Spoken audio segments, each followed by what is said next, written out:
Welcome back to the Sports Source. This segment brought to you by the Topoco Lodge. Just a great place to get away from it all, the current madness. Nestled in the mountains beside the roaring Chiowa River. Hiking trails, biking trails, fishing, you name it, they've got it all. Visit the historic Topoco Lodge this week. Drive up there. It's a great place if you just want to get out and drive around and see. It is a beautiful place, the Topoco Lodge. Mark, this is all unprecedented, of course, and coaches are dealing with this as John Q. citizen. They're watching the news and dealing with it the same way we are. But they also have programs, which you could say it's shut down, but I'm sure there's stuff going on. There's recruiting and stuff going on behind the scenes. You've got players who, they're going to go home, but you're kind of a father, brother, minister to those guys. What are coaches dealing with at this moment in terms of managing a team, managing a program? Well, players or coaches like control. They like a schedule. They like knowing where guys are at. They like knowing what the routine is. And this has thrown that all out of whack. Guys aren't being able to be on campus, and it's different, right? Some guys come from some pretty good backgrounds. There's other guys that come from really tough backgrounds, and now you're worried about them, not just the sickness side of it, but being back around some people that aren't good influences. So first and foremost, I think coaches are dealing with the unknown and the lack of control that they have because they don't know what's coming next. I think one of the other things that they're dealing with is trying to figure out being home more, right? Because they're not recruiting, right? I mean, that's one of the things with these guys are married, they're on the road a bunch. It's just different now, but hopefully they're spending time with their families more. But I think the programs that have discipline, the programs that have a culture of working out and working hard and doing the right things, those are the programs that I think actually are going to separate themselves some, because I think in times like this when there's so much unknown, when you've got some discipline and you've got some philosophy, you've got a foundation of doing the right thing, that's in you, regardless of where you're at, regardless if you're on campus or you're off campus. So I think there's programs like Coach Barnes I think will be okay. The recruiting side is a whole nother thing. You're going to have coaches out there that are trying to get one-ups of doing things that they're not supposed to be doing and going and seeing kids or seeing people, I'm sure. But again, I think coaches are trying to stay engaged and keep those relationships and keep those people, those players sticky to their program.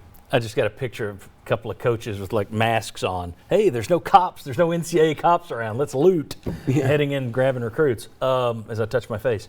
Don't do what I just did. The other thing I want to ask you about, just in terms of players, I mean, depending on where they go, I mean, you got 4 internationals or 3 internationals at UT, and you're going to have a 4th one coming in. How much do those guys stay in contact with their coach in an off season anyway? And during something like this, do you think they're turning more toward family, or do you think we know how Rick Barnes runs his program? Not all coaches are the same.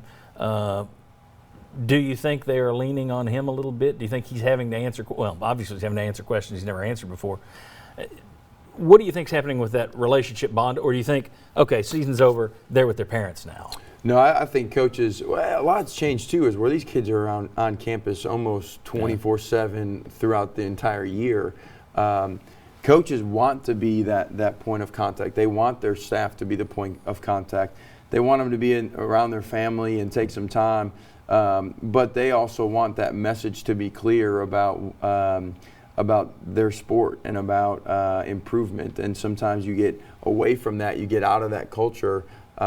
It adds a different layer of challenges. And so it would be interesting to figure out where these kids are going, what they're doing. As things get shut down, are they staying training, are they not? And so I think the next step is going to be about the scholarship thing like we talked about earlier, and then some idea of, okay, what's next? When are things going to start coming back to normal? But until then, you just got to stay focused on the right things. Do you think there's a different level of insecurity? Rick Barnes makes $4 or $5 million a year.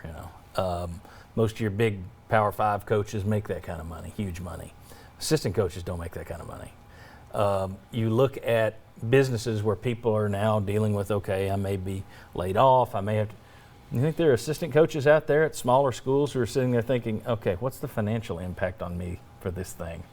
I don't think they're necessarily thinking about their job entirely, but I do think I mean, I've talked to coaches. I've got family members that are coaches. I mean, there's real anxiety around. Like, anytime somebody gets out of their normal habit, there can become some anxiety. And so that uncertainty, what does that look like? Because it doesn't matter, right? Once the games start again, fans are back to the expectation of win.